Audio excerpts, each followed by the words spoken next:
to see everyone today. We're going to go ahead and get started with our Black History Month program. We apologize for the confusion to our guests, and we also welcome you and we appreciate your patience. Our order of program is we will have the presentation of the colors by the JROTC. We're going to have the Star Spangled Banner by the band. We'll move forward then with our national anthem. And then we'll have a welcome. We're going to have some entertainment. We have great guests, wonderful dancers, distinguished speakers, poets, and musicians. So we're excited about your presence today. At this time, we're going to ask everyone to quietly and respectfully rise for the presentation of our colors. Respectfully with the keyword by the JROTC program.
Thank you, great job. Of course, that's our award-winning band. We're so proud of it here at Towers High School. At this time, we're going to have the Negro National Anthem as presented by Mr. Donnell Kessler.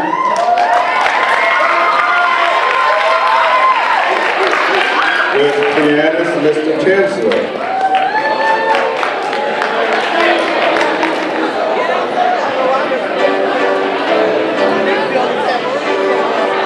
Would you please stand for the original?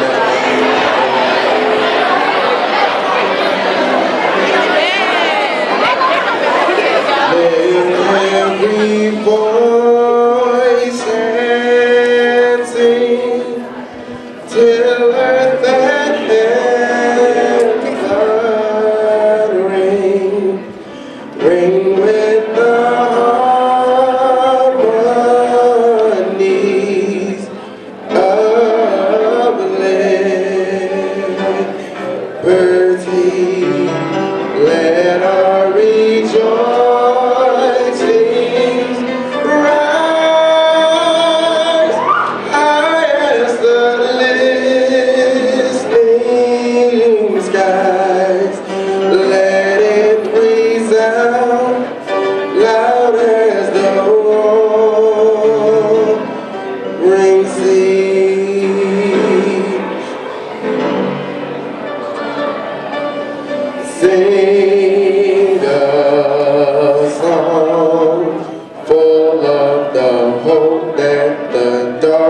past has brought us. Sing a song full of the hope that the present has brought us. Facing the rising sun of our new days begun. Let us march on till victory is won.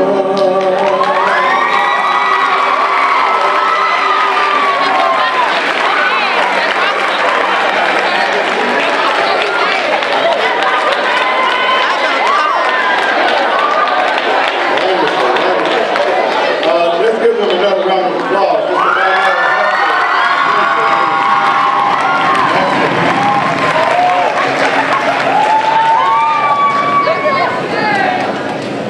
My name is, you know me as Coach Chef, and I am your MC, your master of ceremonies for today. Brief little history. I'm going to give you really quickly the occasion. We are gathered here today for our celebration of Black History Month. The story of Black History Month begins in 1915, 50 years after the 13th Amendment abolished slavery in the United States. That year in September, Carter G. Woodson, a Harvard-trained historian, along with Jesse E. Moreland, a prominent minister, founded the Association for the Study of Negro Life and History, later renamed the Association for the Study of African American Life and History, and an organization dedicated to researching and promoting achievement by Black Americans and other peoples of African descent. They went on to sponsor the National Negro History Week in February of 1926 to coincide with the birthdays of both Abraham Lincoln and Frederick Douglass. This inspired a domino effect, leading to schools and communities nationwide to organize local celebrations, establish history clubs, and host performances and lectures. Since 1976, every U.S. president, beginning with President Jimmy Carter, has officially designated the month of February as Black History Month. Today, other countries around the world, including Canada and the United Kingdom, also devote the entire month of February to Black history. So what we're going to have now, as we move forward, we welcome Miss Angel Pruitt with a poem.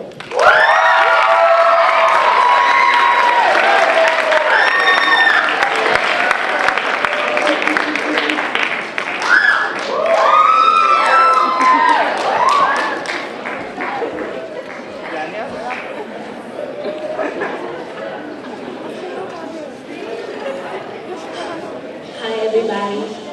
The name of my poem is called That's Fine. This is for the ones who said no when I needed yes.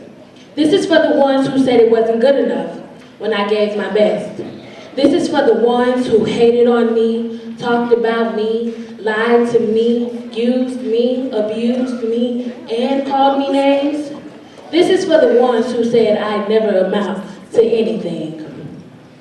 They hear me yell out to every no, every fail, every hateful word, every lie, every abusing act. I yell, that's fine, loud and clear, right back. Cause in the end, no male or female will be able to turn away. They will have no other choice but to watch me. Watch my big bright light shine. You can still criticize, and I still say, that's fine.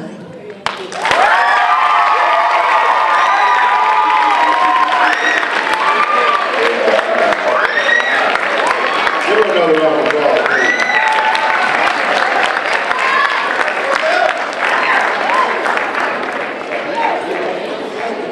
We're so proud of our young people here at Towers High School.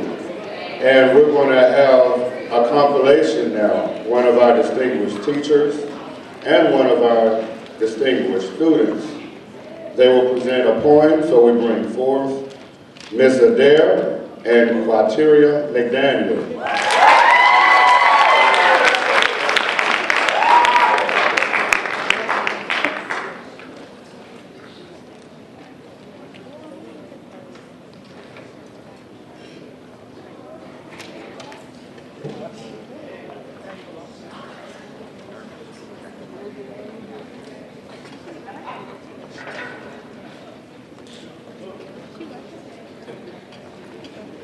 All right, settle down, class. Okay. Excuse me. Hey, excuse me. All right, so I guess I need to write all of you up. Does everybody want to get written up today? No? No?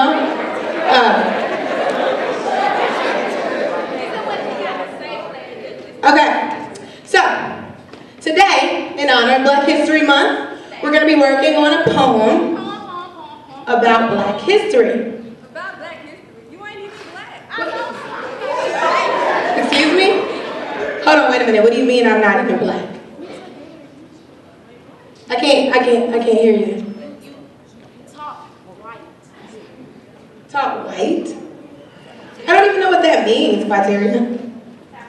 Okay, anyway. So, like I said, we're going to be working on a Black history poem. Like I said, we're going to be working on a Black history poem.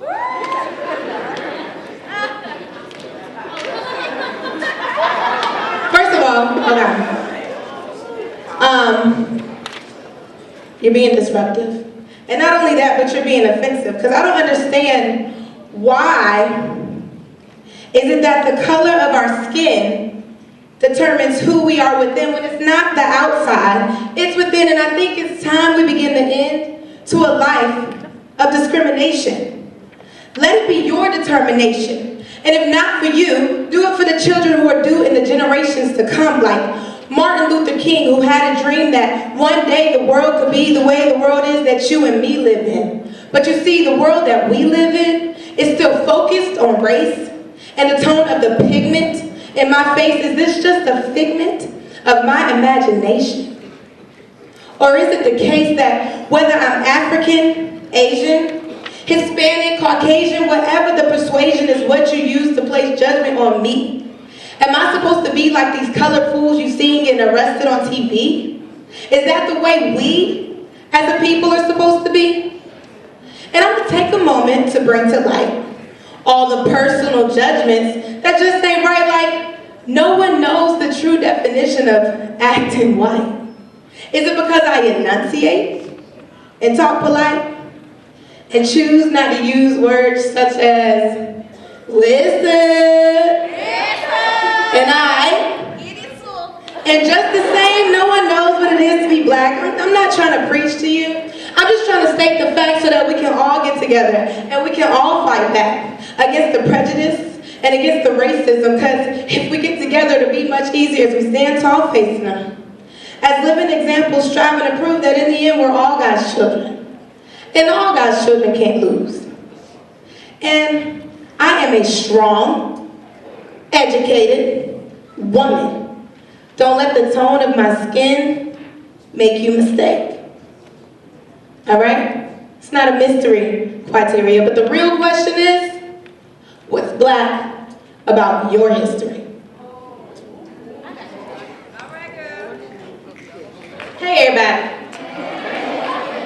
I say, hey, everybody. Hey. All right, so the question that comes to mind, this piece of mind, is what's black about our history? Is it because of this day and age with our music and clothes, or is it because the past generation that fought for our souls? You see, those people we call heroes went through it all. Don't think Barack went through our smiles to dance at their president's ball. You see, the point I'm trying to make is that those people went through hell and back to fight for our life, from getting spit on, having to fight our dear brother Martin stabbed by a knife. Please, my brothers and sisters, we cannot sit down on that. I don't know about y'all, but I got more soul than that. Having to be closed in on a plantation, given a designated workstation, being called niggas, and what was said was said. There was nothing to debate, kind of like your mama tell you, you better eat all those greens off that plate.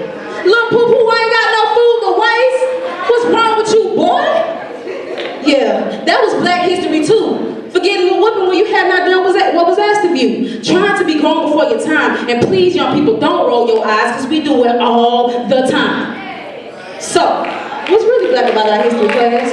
A woman named Rosa, tired from a long day just trying to get some closure, sitting in her seatbelt, aware of her surroundings, but didn't think twice because she was too proud of her color skin. Could you imagine it? Oh, Lord Jesus, I'm tired. I've been at work all day. And here comes this white lady stepping up in my face. Lord Jesus. Okay, I'm just gonna stand here, sit here and like I don't see her. Hey, nigger, get to the back. This lady ain't talking to me. Hey, girl, I like your shoes. This lady ain't talking to me. I'm finna sit right here. This lady is not talking to me. I said, hey, nigger, get to the back. Excuse me? My name is Rosa, and you will not talk to me like that. I am a human being. But before she can make it known, security takes control, and now the whole world knows who this woman is. And because she refuses, the reason we live. Martyr ain't free, but I bet you got a seat. Yeah, think about that. You see, we look past those things because we think it is over. No, it is not over. Trayvon Martin got killed by some Skittles and soda. No, my friends, it is not over. Trying to live in a society where the strong really is weak and showing action, but action does not speak. I ain't a missionary, but I better go ahead and preach. Y'all better say amen up in here. All right, we ain't gonna play church up in here, saints. We need Mr. Kills to go ahead and play this piano over here. We need some church music up in here. The real answer to my question is, what's really black about our history? You and me. Yeah, that's what's black about our history. You and me. Thank you.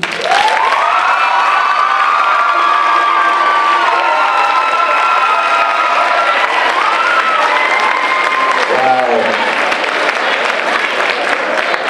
Phenomenal. Let's give it up one more time for that original poetry by our staff and students. Excellent. Oh, how excellent. We're going to keep the program moving forward. I'm having a great time. Are y'all having a great time? All right. We're going to now have the introduction of our speaker by Miss Shirley Weldon.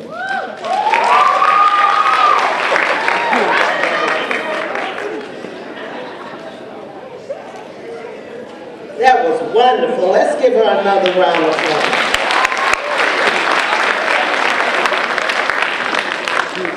Good morning, Titans. If you have ever read the work of speaker and poet Hank Stewart, then you might find it hard to believe that this profound talent wrote his first script poem, didn't write his first script poem until 1991. Mr. Stewart, who has been a catalyst for action and a messenger of hope, considered spiritually history and love as his major influence.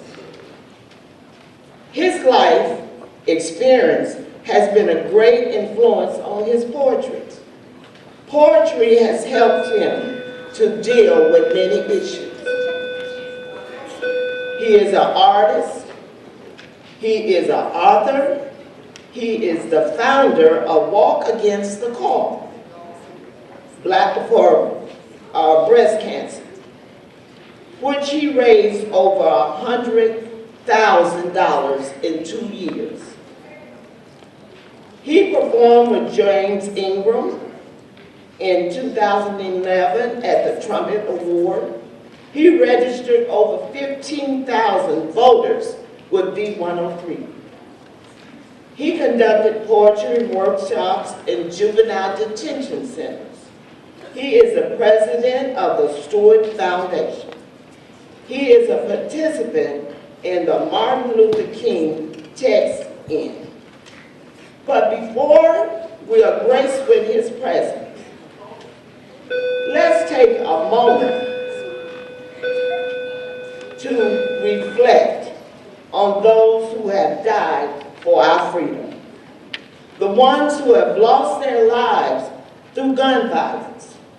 Trayvon Martin, Jordan Russell Davis, Sandy Creek, the theater massacre. Just take a moment and reflect.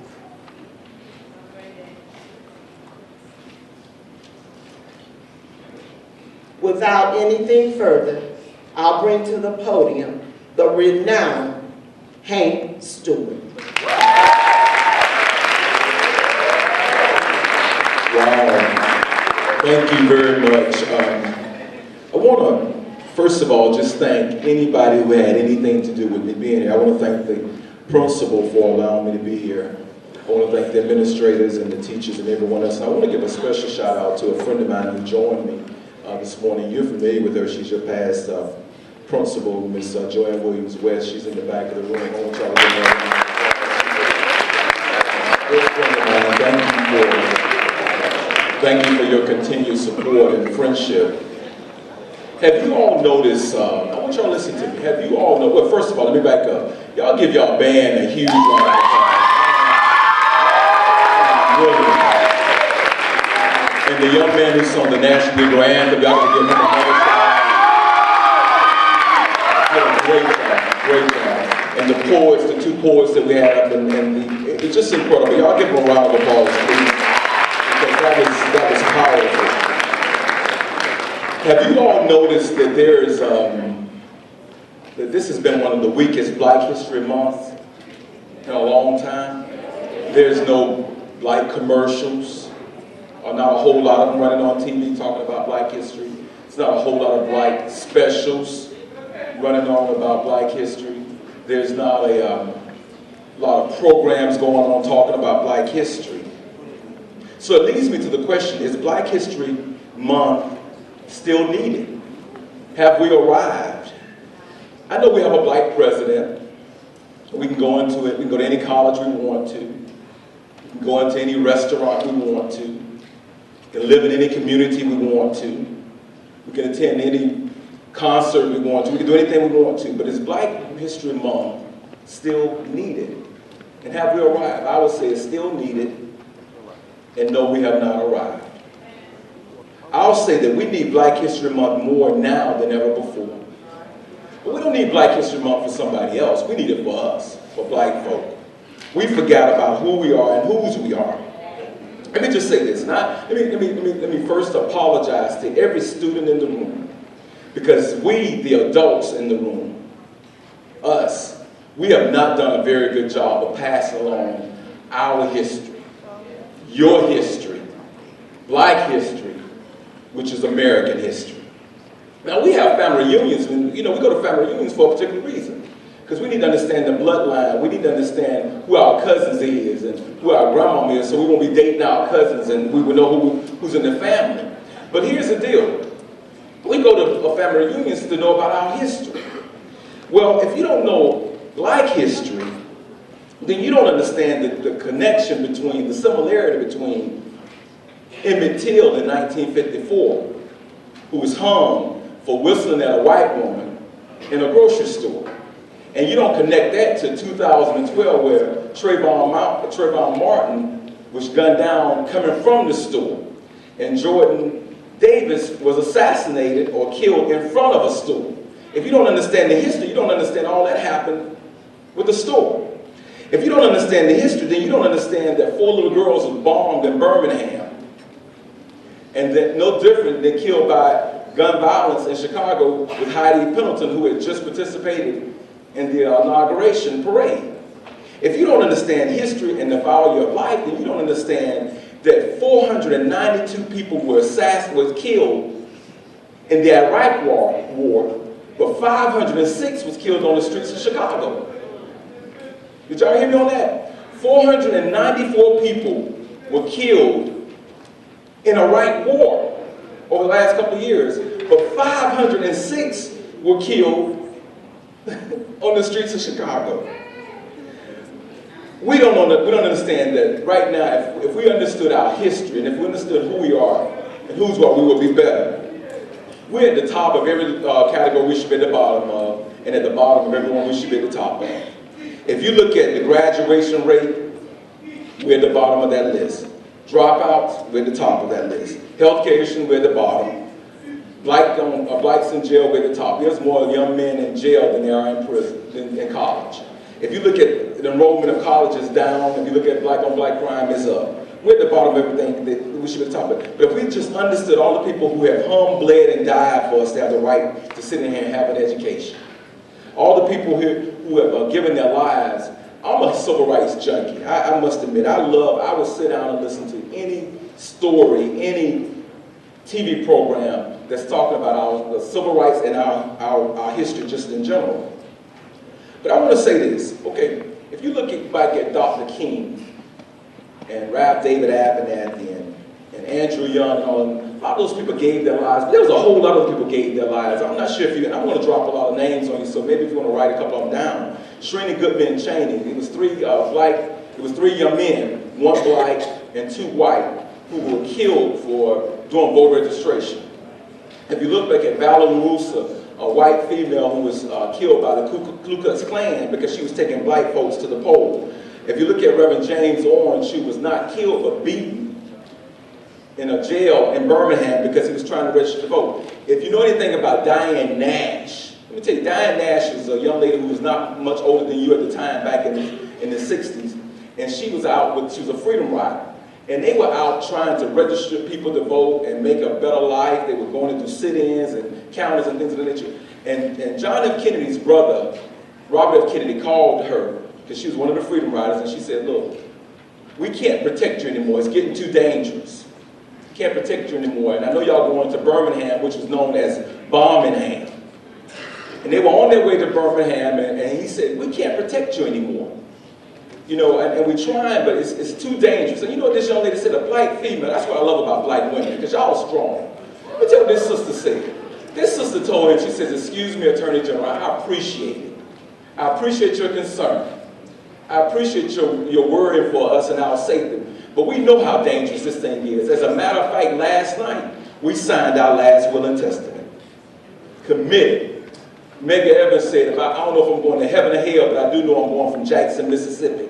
Committed to making a difference. So the question is, how many of you all are committed to making a difference? With all the people who have tears and the sweats and the dogs and the water hose and the laws that had to be changed and going to jail and the bombings and the cross burnings and the police beatings and all the raping of our women and all of the disrespect to our children, all the people who couldn't go to school or college, and they consider us 3/5 of a human being. How many of you are we any better now?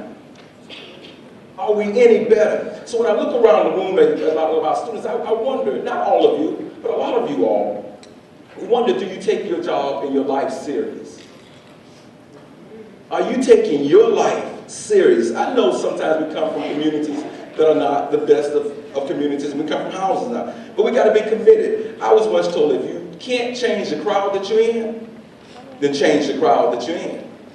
Let me say that again, because that might not went over somebody's head. If you can't change the crowd that you're in, then change the crowd that you're in. I remember I had an apartment off Buford Highway back in the 90s. And I came out of my apartment one morning. I'll never forget, it was in April. It had been a cold winter, Principal. It had been a cold winter. And it was April, so the sun was coming out. It was a beautiful morning, and people were just tired of being, being tied up into the house. And so I came out of my apartment, leaned over the balcony, and this guy in his apartment came out of his apartment, and we looked at each other, and brothers, you know how we do, we nodded, and a nod means, hello, how you doing, fine, how's the family? So we nodded. This car drove by, and the guy in the apartment knew the guy in the car. The guy in the apartment whistled for the guy to stop. The guy stopped. The guy in the apartment said, he yelled out at the guy in the car, check this out, I want y'all to hear me. He said, hey man, where you going? The guy in the car yelled back up and said, nowhere. The guy in the car said, hold up, let me go with you. Did y'all hear me? Hey man, where you going? Nowhere, hold up, let me go with you. Well, let me just tell you this, I taught a creative writing course in the Juvenile Detention Center. Met some of the most incredible young men in the world in that Juvenile Detention Center. And a lot of them had gotten in the car with people who were going nowhere. And it had changed their whole lives. They didn't know it was a gun in the car. They didn't know it was drugs in the car. They didn't know the car was stolen, but they got in the car with somebody who was going to nowhere, and they changed the crowd. And so let me just tell you something. You need to check and evaluate. Look in your phone and see who's in your phone. And if your phone got people in there that ain't going nowhere, you need to delete them. I got people number in my phone like Ken Ford and Miss Joanne Williams West, people that I think are going, the people who are doing something. And look here, and when I'll put a DNA by their name, do not answer. Because they get ready to change your destiny from you going somewhere. You getting ready to make Black history. You getting ready to make history. And they're trying to change your life because they ain't going nowhere. I remember I was on my way to a Super Bowl party last year. I want y'all to listen. I'm not gonna be very long. I'm getting ready to sit down shortly. I was on my way to a Super Bowl party last year. I never forget this. I got a call. It was around 5 o'clock in the afternoon. We all know the Super Bowl comes on around 6 o'clock in the evening, 6:30, depending on where it is. This young lady called me, a friend of mine. She called me. She said, "Hank, you would never guess where I just came from." And I said, "Where?" She says, "I just left Emory University. I was joining a friend of mine. His father was the speaker over at Emory University." I said, "Okay, cool." She said, "He's Jewish." I said, "Oh, cool." She said, "The room was packed." Now, this is on Super Bowl Sunday. The room was packed. She said the room was set up for about 600 people, and the room was overflowing, so they had to bring in additional chairs. I said, "Wow." They charge $10 to get in, so you can do the math. That's at least $6,000 on the door. So she said the guy was talking about being Jewish and getting caught up in the Holocaust and what the Holocaust was all about. And so after he spoke for about 20 minutes, 30 minutes, then he opened the door for questions and answers. And somebody asked the guy, said, "Do you remember the worst thing about the Holocaust?" He says, "Yes, I remember." And he gave a date and a time and everything. He said, and they said, "Well, why was that date so significant?" He said, "Because that's the day my whole family was killed. My whole family was killed in the Holocaust." After the thing was over, he said, "I want to give a couple of shout outs to a couple of people in the room." First of all, he gave a shout out to a 10-year-old boy who was in the room, who was his grandson. So let me tell you why he's so important. He said, as you can hear, my language is very, my accent is very strong. It's a very strong German dialogue, and I know a lot of you all are having problems hearing me, but he helped me in understanding me, but he was helping me to speak clearly so you could understand me and the way I am today. So I need to give him a shout out. I want to give my granddaughter, who's 14, a shout out because she put this whole thing on. She put the entire program on. And I want to give her a shout out. She was 14. The Jewish community, their network is so strong that a 14-year-old girl can pack a room with over 600 people. So she says, "Hey, but that's not what bothered me." She says he sold books at the end, and his book was $23. He sold over 1,000 books. You do the math, that was another $24,000 just on book sales, 1 hour. She said, "But that didn't bother me." She says, "But 2 weeks prior to this event, I was over the AU Center, over at Morehouse campus. It was Dr. King's birthday, and Andrew Young and Dr. Joseph Lowry were the speakers." She says, "How many?" And it was free. She says, "Guess how many people showed up for that event? 50 people. You got the man who's an ambassador to the UN, Andrew Young, and Dr. Joseph Lowry, who did the benediction for the very first president of the United States, and only 50 people show up for the event."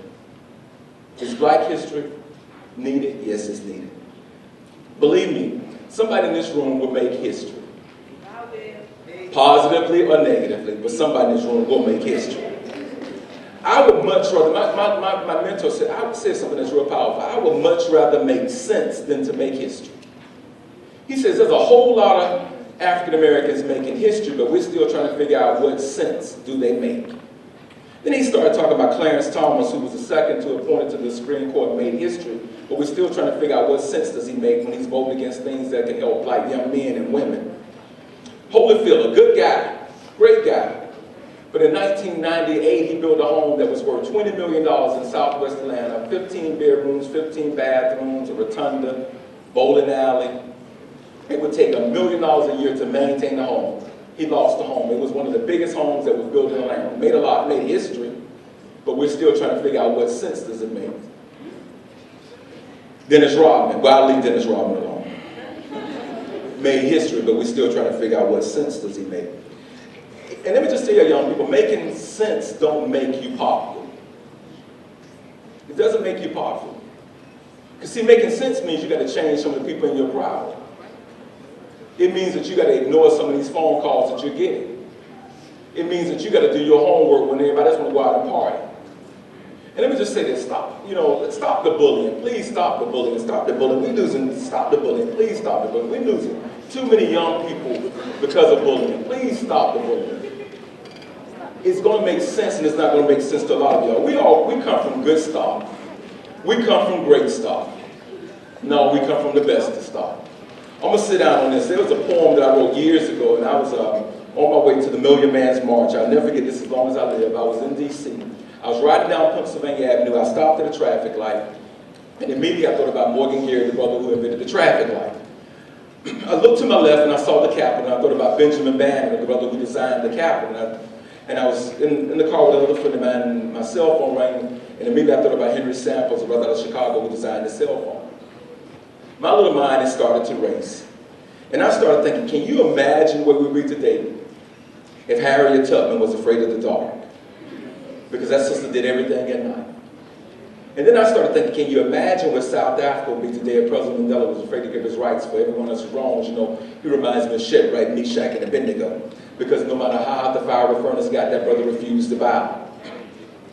Then I started thinking, can you imagine where we'd be today if Dr. King would have never had a dream? Y'all still remember the dream, right? We still deeply rooted in the American dream. We hold these truths to be self-evidence that all men are created equal. The dream that in the red hills of Georgia, one day the sons of former slaves and slave owners, one day son of the day, my brother. The dream that the state of Mississippi and all of the soil and heat of injustice and oppression, one day be transformed. The dream that our children one day be judged not by the color of their skin, but by the contents of their character. And do know in the year 2013, it's still a dream. Then I started thinking, can you imagine where we would be today if Ms. Rosa Parks would have missed that bus? What if she'd have woke up that morning and called in sick? You know, if you didn't know God is bad because all of that happened in divine time. And let me just tell you, Towers, God is calling a lot of the young people in here to do something. Don't miss the bus. Get up and answer the call to the bus. There's a place for you. There's something very special about you. And I promise you, and I know it's something special because, let me tell you why I know it's something special about you, because everybody's trying to deter you from doing it. There's something that God has put inside of you. You're the leader of your group. You're the influence of your group, your clique. You're the influence. You are the person. You're the man. You're the woman. Everybody follows you. Make sure they follow you. I was once told, if you think you're a leader and you look back and nobody's following you, you simply taking a walk. Make sure that somebody's following you. Make sure you lead them to the right place. Do you know we are the only nationality that's created by laws? We're the only nationality that's created by laws. Let me tell you something. If you repeal, Emancipation Proclamation happened 150 years ago. If you repeal the Emancipation Proclamation and the 13th Amendment, the 14th Amendment, and the 15th Amendment, we will be back in a state of slavery. We're the only people. See, when we were born African American. We were born black, colored, Negro, whatever you want to call it. When a white kid is born, they're born with all of the rights that you have to get through legislation. Do you know right now, and I promised that I wouldn't go off on a tangent, but right now in Washington, D.C., there's a major vote going on about voting rights. Yes. In 2013, they're talking about, should we have the right to vote? And we're not, see, y'all get mad about the wrong things. See, y'all get mad because somebody put a picture about you on Facebook or said something about you on Twitter or put a picture up on Instagram. Y'all ain't mad because they just closed the library down over here. You can't get no photo, you can't get no extra student loan grants and all of that. Y'all ain't mad about it. Y'all get mad because somebody stepped on your shoe, not because somebody closed your doors to something that's better about for your life. We should be outraged. I would love for Towers High School right now to take a stand on voter registration. The news media should be out there because y'all mad because they talk about you ain't gonna have a right to vote. What are y'all standing for? What are y'all standing for? What would be your mark? Let me tell you something. I'm gonna do this last poem. I'm gonna sit down. I turned 50 this year coming up. I'll turn 50 years of age. I'm extremely excited about it. I'm extremely excited about it. I'm extremely excited about it. But 50 years ago, do you know what's happened in my era 50 years ago? 50 years ago, Medgar Evers was assassinated in his driveway because he believed in voter registration. 4 little girls were bombed in Birmingham because I Have a Dream speech of the March on Washington, and John F. Kennedy was assassinated in my era. What are you going to be known for? What are you all? You all should find a cause and stick to that cause. Towers High School, I want you all to show this world that you are the light in this community. I wrote this poem, and it's called Evan, and I'm going to sit down, and I thank you all for allowing me to be your speaker. But this poem says, you want me to look at myself and be disappointed with what I see. Now, I've always loved myself, even with shackles around my ankles. You didn't know it, but even then I was still free. I don't have a complex. I know who I am. And I know you're proud of your boys, Thomas Edison, Ben Franklin, and Alexander Graham Bell. But you see, we've always been leaders. What about Mr. Douglas? You know him. His first name is Frederick. And then along comes George Washington Carver. Not only does the brother discover the peanut, he finds 300 ways to use it. Okay, you held the record for the most home runs of a hit, but then along comes a brother who looks like me and Karen. Now at the top, for that brother said, oh, I don't have a complex. I know what's inside of me. You see, they've got Steven Spielberg to tell their story. We've got Spike Lee. Not afraid of anything, medicine, politics, or this skating on thin ice. I like to tap, I like to dance, but you know me, I love to fight. You see, I'm Charles Drew. I'm Cynthia McKinney, I'm Debbie Thomas, you remember me, I'm Gregory Hines, I'm Alvin Ailey. And how could you forget I float like a butterfly, sting like a bee. 3 times world champion, Holyfield and Ali. Man, I took a ball and I learned to run with it and throw it with that same ball. You even thought that Julius and Michael could even fly. And when you saw me on TV at the big screen like in Roots and Glory, LeVar Burton and Denzel made us cry. Now you said your race, yes, your race will always need and hurt. We say, no, race is something that we run, and we always finish first. You said Wilbur Rudolph and Jackie Robinson, Dr. Thomas, Nathan Guitar. Those are all 3 firsts that were truly sent by God. You took years from my life trying to make me weak, but it only made me stronger. And there comes a time when bars and solitary confinement can hold the truth no longer. You see, I'm Nelson Mandela. I'm Geronimo Pratt Jajaga. Those 2 brothers I got right on when things got darker. Now, I've always enjoyed my music and thought it was extremely nice. Give me gospel, R&B, and even opera. I mastered it. You see, I'm Fred Hammond, I'm Whitney Houston, I'm Leola Teen Price. Nancy Wilson, Aretha Franklin, and Jimi Hendrix did some things to music that had never been done before. And just when we thought the art of music was starting to depreciate, here comes Ken Ford walking through the door. I have and I host my own shows, and I did it like no one else could do. I'm Charles Duck from Rock. I'm opening for Nat King Cole, Bill Cosby, just to name a few. I took products that you made and turned around and made them even better. I knew you invented the phone, but for me, I made the second. You took my life, but you could never take or even touch my dreams. I knew that God would make me through them no matter how dark a time there appeared. And say, well, I don't have a complex. I know who I am. You see, we're preachers, we're teachers, musicians, we're artists. We even love to write. With Dr. Cameron Alexander, Raymond Cody, yes, with Paul Goodnights. And all of our chests went forward the day that Maya stood so beautifully in the dress this world. Or didn't I tell you, I don't have a complex. I know who I am. I'm one of God's precious pearls. There's so many things that I've done and so many accomplishments you must acknowledge. Or didn't I tell you I own my own business and the founders of some of the colleges? You see, I'm Johnson & Johnson.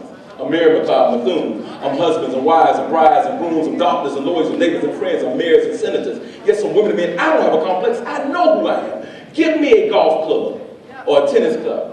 Venus and Serena will do something with you that you've never seen. Give me the national anthem. Marvin Gaye will sing in a way that makes you scream. Give me a car and I'll make it shine. Give me some boxing gloves and I'll kick you. Or give me a book and I'll read it first. Give me something that will move and I'll make it work. Give me a vegetable and I'll give you a meal. Give me I can't towels and I'll give it I will.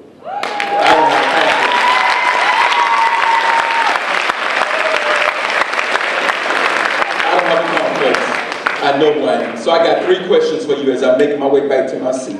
And I need you to answer these 3 questions aloud.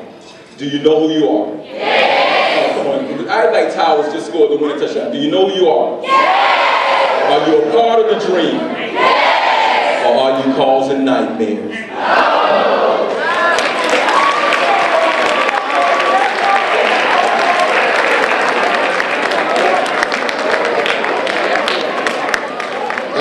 Excellent. Please, let's give Mr. Hank Stewart another round of applause, please. Wow, excellent. And I declare over this group, you will not miss the bus, will you? You will make history and you will make sense. Awesome. We're going to move right along. At this time, we're going to bring up Miss Annette Davis Jackson. She is the Executive Director of the Ken Ford Foundation, Incorporated. Thank you. As I listened to Hank this morning, first of you guys, give yourself another round of applause here. We're here for a great purpose. Of course, I just turned half a century, just turned 50, and when I look at you guys are the future. I tell you, you're the future. What Black History Month means to the Ken Ford Foundation, let me tell you about black. Black is profit. Clap for profit. Black is control. Clap for control. You better control your life. Black means authority. You see a preacher, he's in the black robe, right? He's in a black robe. You see a teacher. A lot of times we wear black because we wear garanimals. We don't want to have to change a whole lot of times. You see a limousine, it's black. Clap for the limousine. You see black as a black tie event. That's black. Clap for the black tie event. I don't know if you guys watch the Oscars, but do you see Halle Berry's dress? What? Clap for her dress. That dress was black. That's black history. Black history is when you look good, you feel good, you smell good, you're doing good. You are a model for the kingdom. Not only the kingdom of God, but you are a model for the school. Clap for Towers High School. As I bring up to you what is known as the king of strings, clap before for the king of strings. He is a 1986 graduate of Towers High School. Clap again. All right? We have one of your very own in the house. What we do as a foundation is what you should do for the rest of your life. You ought to graduate from Towers High School with the best grades. Clap for the best grades that you could ever get in your life. To be black, black is about discipline. Clap for discipline. To be black, it's about being dedicated. Clap for being dedicated. To be black is to be diligent. Clap for diligent. And if you don't know what diligent means, that means that you know what, you're going to study till you get it right. That means you're going to be a friend so you can have friends. That means if the principal needs to know anything about who you are as a person, you need to tell them, guess what? Not only am I black, but I'm an American, but guess what? I'm great. Say I'm great. Say I'm great. That's what black kids say. This day. This day. In black history. I will not settle for less. Black history is every day. Every day.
Clap it up, clap it up, clap it up.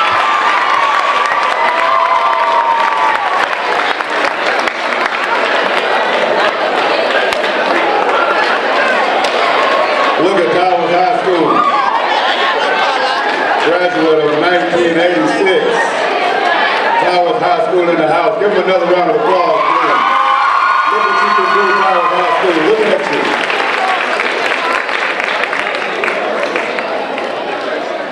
We're going to move forward. Are y'all having a good time? All right. We're going to move forward now with a song selection. Once again, we will have Mr. Kinsler on the piano and Jasmine Scott will sing the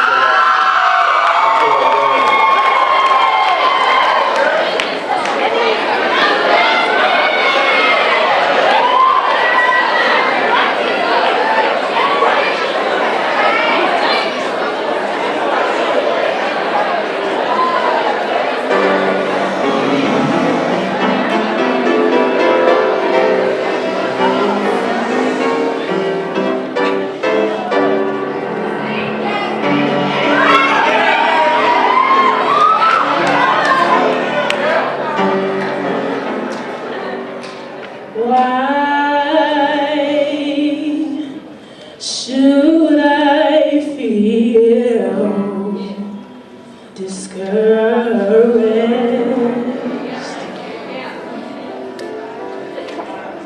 And why should the shadows come? Why should my heart feel lonely and long for heaven and home? When Jesus is my portion,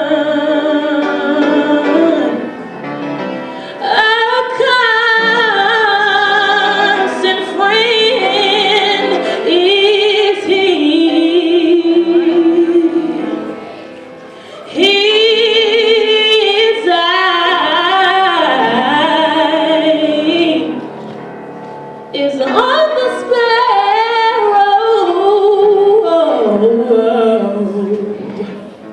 and I know He watches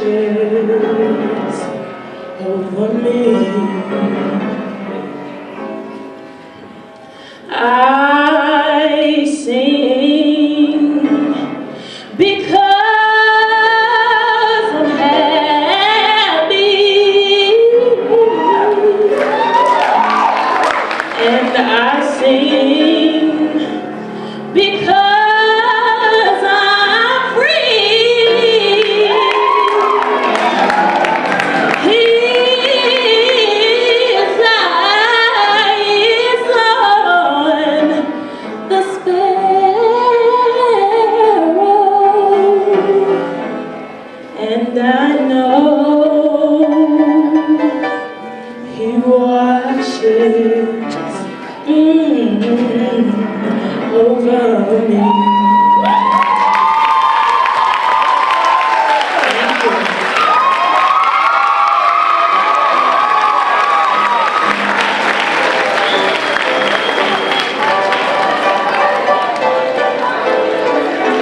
beautiful ballad by Jasmine Scott, everybody. Thank you once again, Mr. Kinsler. Y'all give Mr. Kinsler a round of applause.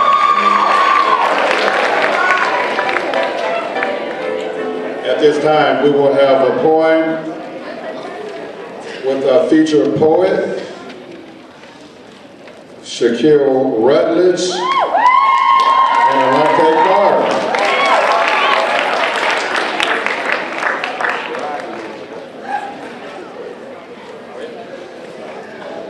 I'm Alante Carter.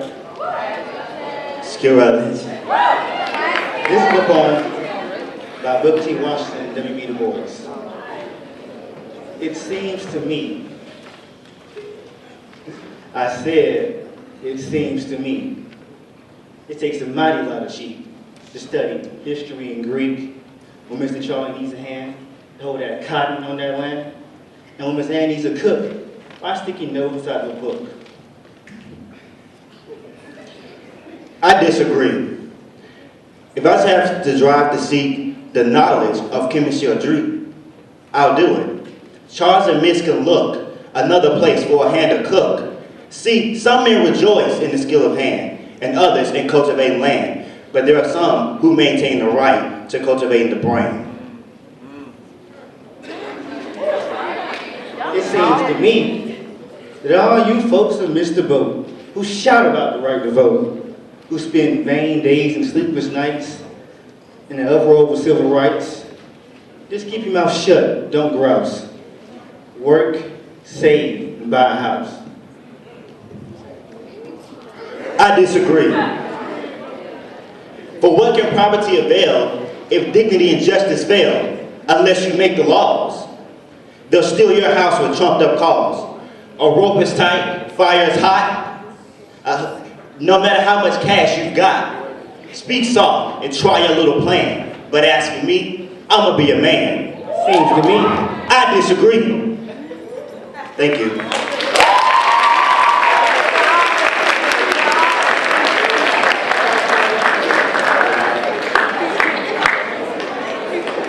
Alante Carter and Shakira Rutledge, we thank you for your piece. In Towers High School, I want to take just a little bit of time to thank you. Give yourselves a round of applause. That's right, you are good behavior, excellent, you are attentive. I haven't seen a lot of cell phones, and you should be commended. Great job.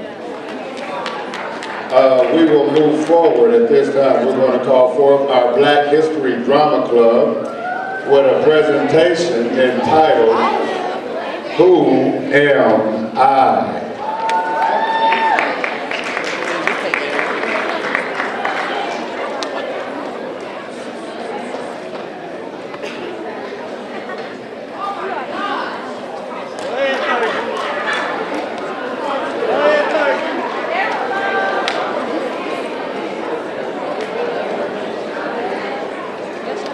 I'm sorry, correction, I'm sorry. We will, at this time, excuse me, band, we will have an instrumental selection from our award-winning band.